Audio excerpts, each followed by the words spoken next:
बिस्मिल्लाहिर्रहमानिर्रहीम। अस्सलाम वालेकुम। आप देख रहे हैं हालात। मैं हूं Saeed Chaudhary. Supreme court bar association के इलेक्शन में वकला ने 26वीं आईनी तरमीम पर तौसीक की मोहर सबत कर दी है। आप भी सोचते होंगे कि रोजाना मैं 26वीं आईनी तरमीम का मौजू छेड़ के बैठ जाता हूँ।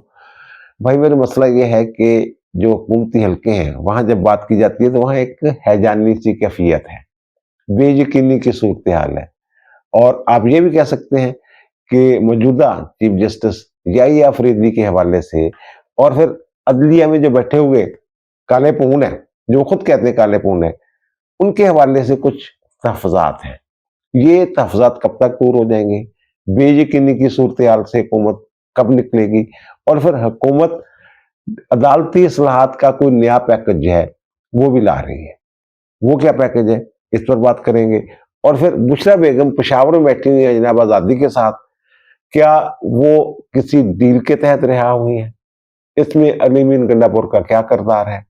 अलीमीन गंडापुर से एक मुलाकात करके लाहौर के साहब, तो उनसे जो मेरी बात हुई है वो भी आपके सामने रख देंगे। लेकिन इससे पहले एक खबर है, आपने देखा होगा सोशल मीडिया पे सारा दिन चलती रही है कि सुप्रीम कोर्ट के सीनियर तरीन जज जस्टिस सैयद मंसूर अली शाह साहब जो है वो एक टिकटॉक जो है उनकी वीडियो है टिकटॉक पे आई है। तो वो साहब जो है सैयद मंसूर अली शाह साहब, ये अगर मस्जिद नबी में जा रहे होते या मस्जिद नबी में होते या पैदल चल रहे होते कहीं या मक्का मुकरमा में खाना काबा में होते कहीं, वहां कोई इनकी वीडियो बना लेता तो वो तो एक अलग बात थी। ये तो जो वीडियो बनाई गई है ये इनके यहाँ ये ठहरे हुए हैं कमरा में, ये आप ये कह लें कि उनकी जो ख्वाबगाह है वहां ये बनाई गई है वीडियो जो है। और जो वीडियो बनाने वाले साहब हैं वो कुछ भी सलूक कर सकते थे इस वीडियो के साथ। इसके पीछे कोई भी जो एडिट करके कोई भी आवाज जो है वो लगाई जा सकती थी। आएगा इमरान वाली भी लग सकती थी, कोई मिली नगमा लग सकता था, नवाज शरीफ के हक में कोई जो तराना है उनकी पार्टी का वो लग सकता था। तो मेरा ख्याल है कि इनको जरा मोहतात रहना चाहिए था जज साहब को। और जिन लोगों से मेरी बात हुई है तो ज्यादातर लोगों ने इस बात को पसंद नहीं किया। मेरा ख्याल है कि इस वीडियो से उनकी नेकनामी में कोई इजाफा नहीं हुआ, बल्कि उनकी शख्सियत के जो नंबर है ना उनमें कोई कटौती ही हुई है, इजाफा नहीं हुआ। और ये तस्वर भी नहीं किया जा सकता कोई जज है ना सिर्फ पाकिस्तान में बल्कि पूरी दुनिया में कहीं भी किसी आला अदालत के जज से ये तो नहीं की जा सकती, तस्वर नहीं किया जा सकता कि वो इस तरह एहतमाम के साथ जो है वो वीडियो बनवाएं और फिर वो सोशल मीडिया पे डाली जाए और उन्हें इल्म भी हो। मेरा ख्याल है कि उन्हें इल्म होगा कि इस वीडियो का क्या इस्तेमाल जो है वो हो सकता है। और सारे जजेस जो है वो मोहतात हैं, गुफ्तगू करने के हवाले से भी मोहतात हैं। साफियों के साथ जो सही साफी हैं ओरिजिनल, उनके साथ भी गुफ्तगू करने में जज साहबान जो है इन दिनों बड़े मोहतात हैं। तो ये वीडियो बनवा रहे हैं, बहरहाल जब उनकी मर्जी है। तो ये कोड ऑफ कंडक्ट की तो शायद खिलाफ वर्जी नहीं है, लेकिन जो किया है ये नंबर उनके जरूर कट गए हैं। और दूसरी जो बात है कि बुशरा बेगम जो है इन दिनों पेशावर में है और उन्होंने हिफाजती जमानत के लिए पेशावर हाई कोर्ट से रिव्यू किया था, 2 रुकनी बेंच था। तो उन्होंने जो कहा था जना मेरे खिलाफ जो है सियासी मुकदमात बनाए गए हैं, बेजा मुकदमात। तो मुझे तो पता ही नहीं मेरे खिलाफ कितने मुकदमात हैं। तो वहां एक तो अदालत ने पेशावर हाई कोर्ट ने रिपोर्ट तलब कर ली है मुतलका अदारों से कि जनाब इनके खिलाफ कितने मुकदमात दर्ज हैं। और दूसरा ये हुक्म जारी किया है कि 14 दिन तक बुशरा बेगम को गिरफ्तार न किया जाए किसी भी मुकदमा में। ये बहरहाल पेशावर हाई कोर्ट का ही तुर्रा इम्तियाज है कि वो इस तरह के अहकाम जो है वो जारी करती है। तो यहाँ तो यही है, हमने तो यही सुना हुआ है, यही पढ़ा हुआ है कि जनाब एफआईआर की जमानत के लिए एफआईआर की नकल जो है वो लगाना जरूरी है ज़ाब्ता फौजदारी के तहत और कवानीन के तहत, मरवजा कवानीन के तहत। लेकिन वहां इस बात पे भी जनाब रिट दरखास्त जो हो जाती है और फांसी जमानत हो जाती है कि जनाब ये मेरे खिलाफ कितने मुकदमा मुझे पता ही नहीं। खदशात की बुनियाद पे रिट दरखास्त फाइल होती है और उस पर हुक्म भी जारी हो जाता है। अब बड़ी बातें हो रही हैं, अंसार अब्बासी साहब ने भी ये खबर दी है और डांट मारने की कोशिश की है कि ये किसी डील के नतीजे में शायद जो है ये गई है पेशावर। तो एक लाहौर के साहब हैं, पीटीआई के वकील हैं, तो वो मुलाकात करके हैं पेशावर में अलीमीन गंडापुर साहब के साथ। तो मैंने उनसे पूछा कि क्या बुशरा बेगम के हवाले से आपकी अली मीन गंडापुर के साथ कोई बात हुई है? उन्होंने कहा ना मैंने टटोला नहीं है, लेकिन जो उनके साथ मेरी गुफ्तगू हुई है, तो उससे मुझे ये लगा, या दूसरे लफ्ज़ में आप कह लें कि अली मीन गंडापुर साहब कह रहे हैं कि जनाब मेरी कोशिशें इनकी रिहाई में शामिल हैं। और बड़ी कोशिश उनकी क्या थी, वो कहते हैं जनाब, वो कहते हैं कि मेरी बड़ी कोशिश ये थी कि बुशरा बेगम की ज़मानत मंज़ूर हुई है और रिहाई के बाद उन्हें दोबारा गिरफ्तार ना किया जाए। ये मेरी सबसे बड़ी ख्वाहिश थी, कोशिश थी, और मैं अपनी इस कोशिश में कामयाब रहा हूँ। इसका मतलब ये है कि अली मीन गंडापुर साहब के हवाले से ये कहा जाता है कि वो वाहद पीटीआई के लीडर हैं जिनके एस्टेब्लिशमेंट के साथ राब्ते हैं, मुक़्तदरा के साथ। तो फिर ज़ाहिर है उन्होंने मुक़्तदरा को इस्तेमाल किया होगा इस हवाले से। मुक़्तदरा क्या किरदार अदा कर सकती है, ये हमारे माशरे में या हमारी जो सियासत है, इसमें सबको इल्म है। या मुक़्तदरा जो है ऐसे मामलात में किस हद तक जो है अपना असर और रसूख जो है वो इस्तेमाल करती है। तो बहरहाल उनकी बात से ये लगा है, इस बात को तक़वीत मिली है कि बुशरा बेगम साहब की जो रिहाई है, ये ऐसे ही एक सादा-सा अमल नहीं है, और अली अमीन गंडापुर साहब की अगर कोशिशें इसमें शामिल हैं, तो फिर कोई ना कोई डील वाला मामला जो है वो है। अच्छा, ये देखें, एक और जो बात मैंने पूछी कि जनाब ये एक तरफ तो जनाब बुशरा बेगम की बात हो रही है, जनाब बुशरा बेगम जो वहाँ चली गई हैं, तो दूसरी तरफ इमरान खान साहब जो है वो जेल में चीखें मार रहे हैं, और उनकी चीखें जो है वो इस्लामाबाद हाई कोर्ट में सुनी जा रही हैं। तो उन्होंने ये कहा कि हो सकता है बुशरा बेगम और अलीमा खानम और उनकी जो बहन है उज़्मा खानम के साथ औरत होने की बुनियाद पे कोई नरमी बरती जा रही हो। वैसे भी ये तीनों खवातीन जेल में थी, इमरान खान भी जेल में है, तो हमदर्दी जो है लोगों की ये पैदा हो रही थी इस फैमिली के साथ। तो ये खवातीन जो बाहर आ गई हैं, तो अब ज़ाहिर है बाहर आई है तो उस तरह बातचीत नहीं वो कर रही जैसे पहले किया करती थी। तो वो जो हमदर्दी वाली बात थी, वो शायद जो है वो वापस पहली जगह पे, पहली पोज़ीशन पे चली जाए। और दूसरा इमरान खान के हवाले से मैंने पूछा तो उन्होंने कहा इमरान खान के हवाले से कोई रायत-शायत के इम्कानात मुझे नज़र नहीं आ रहे, और ना ही गंडापुर साहब जो हैं, वो इस हवाले से कोई उम्मीद रखते हैं। यानी मैंने गंडापुर साहब की बातों से ये कतई महसूस नहीं किया कि इमरान खान साहब जो हैं, वो बाहर आने वाले हैं। तो फिर जो नज़ीर खोसा साहब और दीगर जो इनके लोग हैं, वो तो कह रहे थे, कल भी मैंने अपने व्लॉग में किया था, जनाब ट्रंप आएगा और इमरान खान को जनाब बाहर निकालेगा। जैसे जिस सैयद मंसूर अली शाह साहब के बारे में कहा करते थे, मंसूर अली शाह साहब आएंगे अक्टूबर में और फिर वो 4 हल्के खुलेंगे, हुकूमत को घर भेजेंगे, 9 मई पे कमीशन बनेगा और नए इलेक्शन होंगे, इस तरह की बातें चाहते हैं। तो अब ये जो ट्रंप वाली बात है, तो कल भी मैंने कहा था कि जनाब ट्रंप क्यों इनके लिए कोशिश करेगा? ट्रंप को क्या पड़ी है कि दूसरे मुल्क की सॉवरेनिटी में मुदाखलत करे? तो यही बात जो है, जो तलत हुसैन साहब हमारे सीनियर जर्नलिस्ट हैं, उनके प्रोग्राम में जो साजिद तारड़ साहब हैं, रिपब्लिकन लीडर हैं और डोनाल्ड ट्रंप के बड़े करीब समझे जाते हैं और पाकिस्तानी नजाद अमरीकी बिजनेसमैन हैं, उनके साथ उनकी बात हुई है। तो उन्होंने कहा कि जनाब जो पीटीआई वाले हैं ना, ये अहमकों की जन्नत में रहते हैं। जो अमरीकी सदर है वो किस तरह एक खुद मुख्तार मुल्क की अदलिया को मुतासर कर सकता है अपनी किसी मुदाखलत के जरिए, वो कैसे मुदाखलत कर सकता है किसी इंडिपेंडेंट मुल्क में? तो ये तो अहमकों की जन्नत में रहने वाले लोग हैं। तो उन्होंने कहा जनाब ये तो कह रहे ट्रंप के साथ बड़े से हमारे तल्लुकात हैं। तो उन्होंने कहा जनाब वो इनकी फूफी का लड़का नहीं है।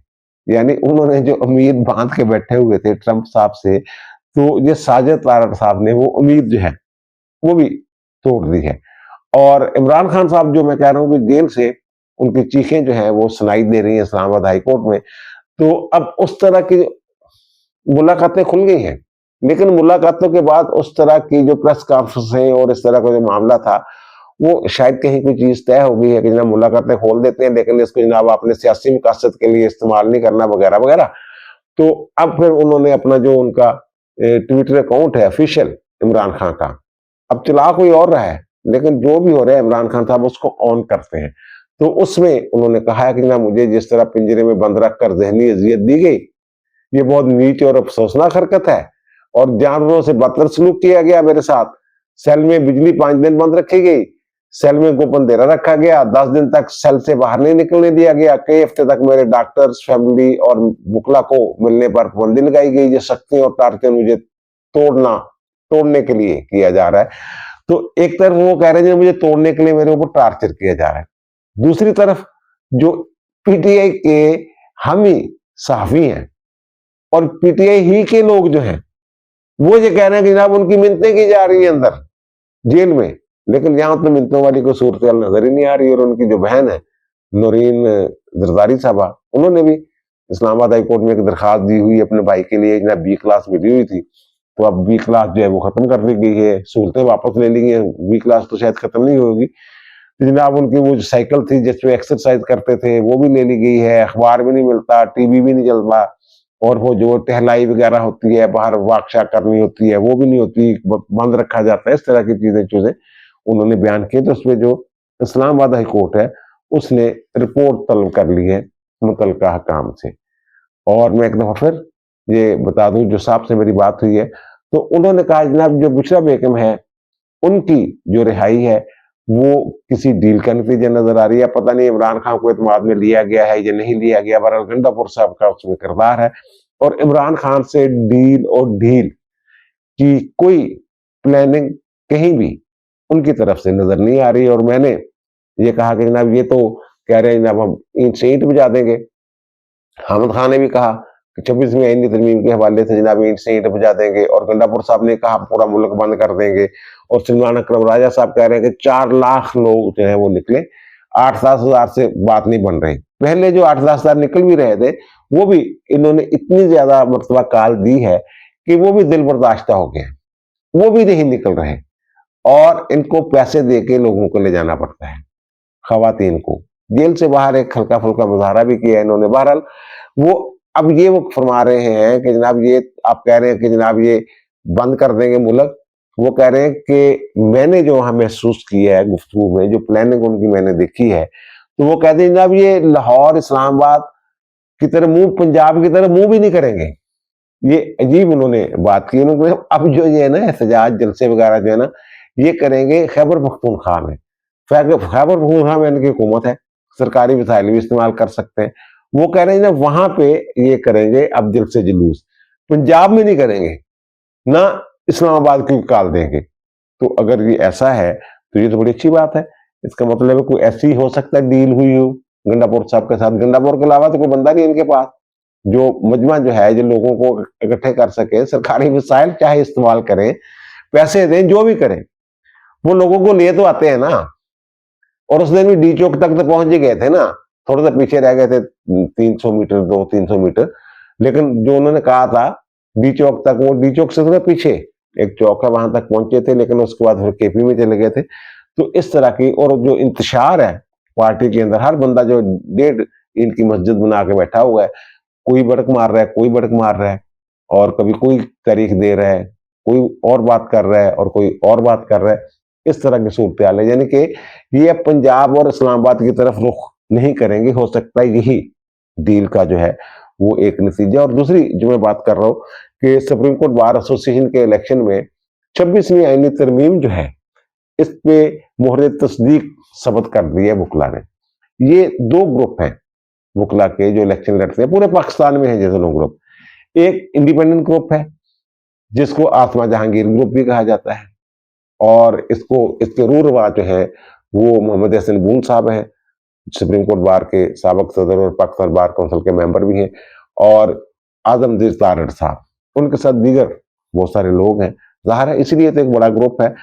तो जनाब एक ये ग्रुप है, और दूसरी तरफ जो हामिद खान ग्रुप है जिसे प्रोफेशनल ग्रुप कहा जाता है। हामिद खान साहब जो है पीटीआई के सेनेटर हैं, इमरान खान के बड़े करीबी साथी रहे हुए, बीच में थोड़ा सा इनके दरमियान इख्तलाफ भी आया एक मौके पे। तो बहरहाल ये प्रोफेशनल का और उनका, और इस मरतबा, बल्कि इस मरतबा की कि 2-3 साल से ये मैं देख रहा हूं कि माजी में ऐसा भी होता था कि जो प्रोफेशनल ग्रुप है उसमें नून लीग के लोग भी होते थे, पीपल्स पार्टी के लोग भी होते थे, पीटीआई के लोग भी होते थे।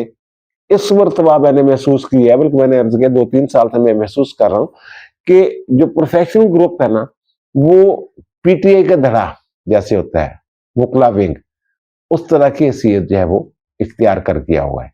और दूसरी तरफ जो है जो इंडिपेंडेंट ग्रुप है उसमें दीगर जमातें जो है वो भी नून लीग के अलावा शामिल होती हैं। तो अब जो इलेक्शन हुए हैं इसमें जो प्रोफेशनल ग्रुप के उम्मीदवार थे मुनीर काकड़ साहब, वो शिकस्त खा गए हैं। और हामिद खान साहब ने 26वीं आईनी तरमीम के खिलाफ जो प्रेस कॉन्फ्रेंस की हैं, जो बयानात दिए हैं, तो उससे यही लग रहा था कि ये जो इलेक्शन है सुप्रीम कोर्ट बार एसोसिएशन का, इसको वो एक रेफरेंडम के तौर पे ले रहे हैं कि जनाब ये एक रेफरेंडम हो रहा है 26वीं आईनी तरमीम के खिलाफ। अगर तो प्रोफेशनल ग्रुप जीत गया, इसका मतलब कि जो वकला हैं वो 26वीं आईनी तरमीम के खिलाफ है, और दूसरी तरफ जो ग्रुप था वो ये तासर दे रहा था जनाब अगर 26वीं आईनी तरमीम जो है वकला ने वो, अगर हम जीत गए तो इसका मतलब है कि वकला ने 26वीं आईनी तरमीम जो है उसके हक में वोट दे दिया है। एक तरह से ये रेफरेंडम था। और जो जीते हैं इस वक्त जो सदर हैं सुप्रीम कोर्ट बार एसोसिएशन के, मियां रऊफ अता साहब जो हैं वो मुंतखब हुए हैं सदर, और उनका ताल्लुक जो है इंडिपेंडेंट ग्रुप यानी एहसन बून और आजम तारण वाला जो ग्रुप है उससे उनका ताल्लुक है। और मजे की बात यह है कि खैबर पख्तूनख्वा में किसी भी पोलिंग स्टेशन पे जो प्रोफेशनल ग्रुप का उम्मीदवार है मुनीर काकड़, वो नहीं जीत सके। यानी हर जगह पे दूसरे ग्रुप का बंदा रऊफ अता साहब जो है वो जीते हैं। और हालांकि वहां ये इतलात ऐसी थी कि जो वहां की हुकूमत है, सरकारी वसाइल हैं, वो भी इस्तेमाल किए जा रहे थे। उन्होंने तो यार Lahore high court bar association जो इसको 3 करोड़ रुपए दे दिए थे, इसमें मैंने विलाग भी किया था। और इलेक्शन से एक आध दिन पहले जो Lahore high court bar association के सदर हैं असद मंजूर भट्ट साहब, उन्होंने एक प्रेस कॉन्फ्रेंस, एक वीडियो बयान भी जारी किया था। और पैसों की वजह से कि हमें जनाब जरूरत थी, हमने पंजाब हुकूमत से भी कहा, वफाकी हुकूमत से भी कहा, यानी हमदर्दी इस ग्रुप के साथ, प्रोफेशनल ग्रुप के साथ पैदा हो जाए वकला की। लेकिन वकला का अपना एक मिजाज है, मैंने ये देखा है। बहरहाल मजमूई तौर पे 1270 वोट लिए हैं जो रऊफ अता साहब हैं, और जो मुनीर काकड़ साहब हैं उनके हिस्से में है 1155 वोट। यानी ये मार्जिन बड़ा थोड़ा है, 115 वोटों के साथ तकरीबन जो है वो जीते हैं। लेकिन जो मजे की बात यह है कि कोयटा और कराची के सिवा किसी जगह भी प्रोफेशनल ग्रुप का उम्मीदवार जो है, प्रेसिडेंट का उम्मीदवार, वो नहीं जीत सका। और 17 में से 14 सीटें जो हैं सुप्रीम कोर्ट बार एसोसिएशन की, उसमें आसमा ग्रुप जो है वो उसको बरतरी हासिल हुई है। ताहम सेक्रेटरी के ओहदे पे प्रोफेशनल ग्रुप के सलमान मंसूर सिद्दीकी साहब जो है वो कामयाब हो गए हैं। तो लेकिन इनकी जो प्लानिंग थी कि जनाब सुप्रीम कोर्ट बार एसोसिएशन जो है वो हमारे लोग होंगे, प्रोफेशनल ग्रुप के लोग जो जीत के आएंगे, तो फिर हम तहरीक चलाएंगे और 26वीं आईनी तरमीम के खिलाफ ईंट से ईंट बजा देंगे। तो ईंट से ईंट बजा देंगे, अहमद खान साहब ने ये कहा था। तो हमारे एक दोस्त हैं रमजान चौधरी साहब, पाकिस्तान बार काउंसिल के मेंबर भी रह चुके हुए हैं, इस्लामाबाद हाई कोर्ट के जज भी रह चुके हुए हैं, वो मुशर्रफ वाली जो इस्लामाबाद हाई कोर्ट थी, तो वो उन्होंने बड़ी दिलचस्प बात की, बड़ा दिलचस्प तबसरा किया इस पे। उन्होंने हामिद खान साहब बिल्कुल ईंट से ईंट बजा सकते हैं, वो 2 ईंटें पकड़े घर में बैठे और बजाते रहे। लेकिन इनका जो प्लान था ना प्रोफेशनल ग्रुप का, कि इस इलेक्शन की बुनियाद पे जो है हम तहरीक चलाएंगे और कहेंगे देखें ना वकला ने मुस्तरद कर दिया, तो हमने तो कहा था 26वीं आईनी तरमीम की मुखालफत की थी, तो अदलिया की आजादी के मुनाफी है। तो ये वकला ने हमारा साथ दिया इस नुक्ते की बुनियाद पे। लेकिन अब वो नुक्ता जो है वो मेरा ख्याल बकौल जो उनके मरवत साहब है, शेर अफजल मरवत साहब, ये बड़मुड़ क्या है। और फिर दूसरा जो मैंने कहा कि जनाब हुकूमत के जो ऐवान है वहां कुछ थोड़े से तहफात शायद सुप्रीम कोर्ट के हवाले से पाए जा रहे हैं। तो उनका ये ख्याल है कि जनाब आईनी बेंच हैं उनकी तश्कील के हवाले से जो प्रॉब्लम्स पैदा होंगी, और हो सकता है कि जो या अफरीदी साहब हैं ये सैयद मंसूर अली शाह और मुनीब अख्तर साहब का साथ दें। तो फिर वहाँ जो बहस होती है, जब दलाइल होते हैं बेंच की तश्कील के हवाले से या किसी जज के तकर्रर के हवाले से, अगर चीफ जस्टिस साहब जो है वो उनका वजन जो है दूसरे पलड़े में हो, तो जो पार्लियामेंट के नुमाइंदे होते हैं, या वकला के नुमाइंदे होते हैं, या अटार्नी जनरल साहब होते हैं, या वजीर कानून होते हैं, तो वो थोड़ा सी उनके लिए ना एक मुश्किल सी पैदा हो जाती है। तो मैंने एक शख्सियत से पूछा कि इस हवाले से, तो उन्होंने कहा जनाब ये जो हमारी मुलाकात हुई है अटार्नी जनरल की, 45 मिनट मुलाकात हुई थी पहले दिन, तो वो तो पर उम्मीद है कि जनाब जो या फरीदी साहब है वो किसी धड़े का हिस्सा नहीं बनेंगे। लेकिन बहरहाल हुकूमत के अंदर कुछ ऐसे लोग हैं जिनके इस हवाले से तहफ़्फ़ुज़ात हैं। खासतौर पर मुनीब अख्तर साहब को जो प्रोसीजर कमेटी है उसमें जब दोबारा शामिल किया गया है, और 2 अडहाक जजेस जो हैं उनको फुल कोर्ट मीटिंग में शामिल नहीं किया गया, तो खदशात जो है उनमें इजाफा हुआ है। तो मैंने ये पूछा कि जनाब ये कैसे खदशात जो है, ये जो बेयकीनी की सूरत हाल है, हैजान सा एक बरपा है, रोजाना जो है सुप्रीम कोर्ट के हवाले से जनाब लोग नजरें लगा के बैठे हुए, पता नहीं क्या होने वाला है वहां पे। तो उन्होंने कहा जनाब ये जब तक आईनी जो बेंच है वो तश्कील नहीं पाते और जुडिशल कमीशन के इजलास में आईनी बेंच के जजों की तादाद का तयन नहीं कर दिया जाता, उस वक्त तक ये खदशात जो है या हैजानी कैफियत जो है वो खत्म नहीं हो सकती, वो बरकरार रहेगी। तो बताया मुझे उन्होंने कि जनाब हमारे जहन में तो ये है कि जो फिलहाल सरेदस्त जो बेंच है, आईनी बेंच, वो 5 जजेस जो है उन पर मुश्तमिल होना चाहिए, यानी 5 जज जो है वो हम चाहते हैं कि आईनी बेंचों में वो जाएं, उनका तकर्रर हो।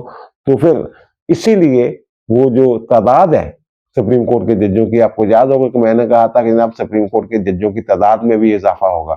तो वो इसीलिए जो जुमे वाले दिन ये पता ये चला है कि ये बिल लाया जा रहा है, क्योंकि ये कानून के जरिए, जो इसके लिए आइन में तरमीम की जरूरत नहीं होती, ये एक कानून के जरिए जो है ये सुप्रीम कोर्ट के जजों की तादाद का तयन जो है वो हो सकता है। जुमे वाले दिन जब हुकूमत की तरफ से एक बिल आ रहा है कौमी असम्बली में, जिसमें जजों की तादाद जो है 17 से बढ़ा के 23 कर दी जाएगी, यानी जो 6 असामियां नहीं पैदा की जाएंगी और वहां नए जजों का जो है वो तकर्रर होगा। एक असामी जो है वो पहले ही खाली है, काजी फायज ईसा साहब के रिटायरमेंट के साथ जो खाली हुई है, यानी कि 7 जजेस नए जो है वो सुप्रीम कोर्ट में आएंगे।